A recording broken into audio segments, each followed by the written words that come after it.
আসসালামু আলাইকুম। কেমন আছেন বন্ধুরা সবাই? আশা করছি যে যেখানে আছেন আল্লাহর রহমতে ভালো আছেন। আমিও আলহামদুলিল্লাহ ভালো আছি।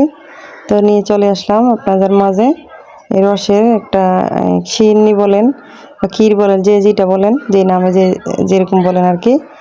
তো এটা আপনাদের সাথে শেয়ার করবো আজকে। তো যারা জানেন না তারা আমার সাথে থাকতে পারেন, নতুন আপু তারা খুব সহজভাবে শিখে নিতে পারেন রসের সিন্নিটা।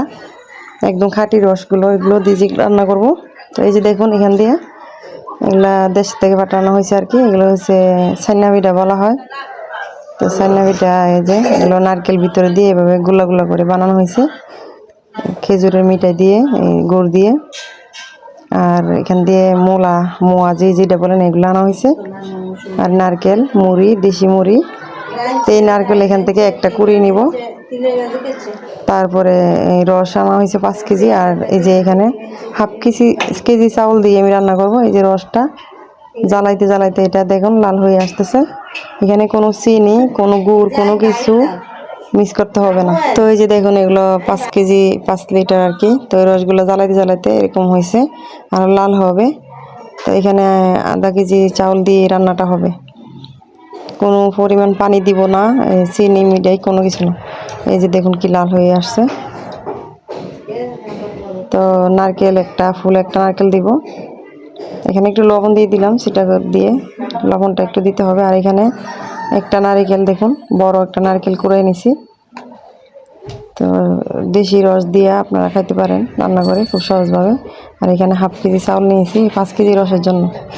তো আপনারা মানুষ বেশি থাকলে আর একটু বাড়িয়ে দিতে পারেন ক্ষীরটা করার সময়। আমাদের ঘরে যেহেতু অত মানুষ নেই, তো আমরা হাফ কেজি নিয়েছি। তো এই যে দেখুন আরও লাল হয়ে আসছে। তো এখন আমি এর ভিতরে তেজপাতা দিয়ে দিব 2টা, আর চাউলগুলো দিয়ে দিচ্ছি। যে চাউলটাও কিন্তু দেশের আতপ চাউল আর কি। আপনারা চাইলে ফুলোর চাল দিয়ে রান্না করতে পারেন। তো চালটা দেওয়ার পরে যখন ফুটে আসবে, তারপরে লাস্টে আমি নারকেলটা দিব। আর কোনো কিছুই দিতে হবে না, শুধু রস দিয়ে রান্না করে খেতে পারবেন। এত যে গ্রান, এত যে মজার। আমরা কিন্তু এরকম রস দিয়ে খাই না। আমাদের ঘরে অনেকে খায়, অনেকে খায় না। তো আমিও খাই না, তবে আমার তো খুব ভালো লাগছে। দেশ থেকে আনা হয়েছে রসগুলো, নোয়াখালী থেকে আনা হয়েছে এগুলো, গ্রামের। এই যে দেখুন ফুটে আসতেছে চালগুলো। তো আরেকটু হয়ে গেলে, আমি তেজপাতাও দিয়ে দিয়েছিলাম এখানে। তো আরেকটু হয়ে গেলে নারকেলগুলো নামানোর 5 মিনিট আগে নারকেলটা দিব আমি। তো কারো কাছে যদি ভিডিওটা দেখে ভালো লাগে তো একটা লাইক দিতে বলবেন না প্লিজ। তো এই যে ফুটে আসতেছে চাউলগুলো। তো একটু পাতলা পাতলা করে রাখবো, আর রসের সাথে খেতে কিন্তু খুব ভালো লাগবে। বেশি ঘন তো করবো না।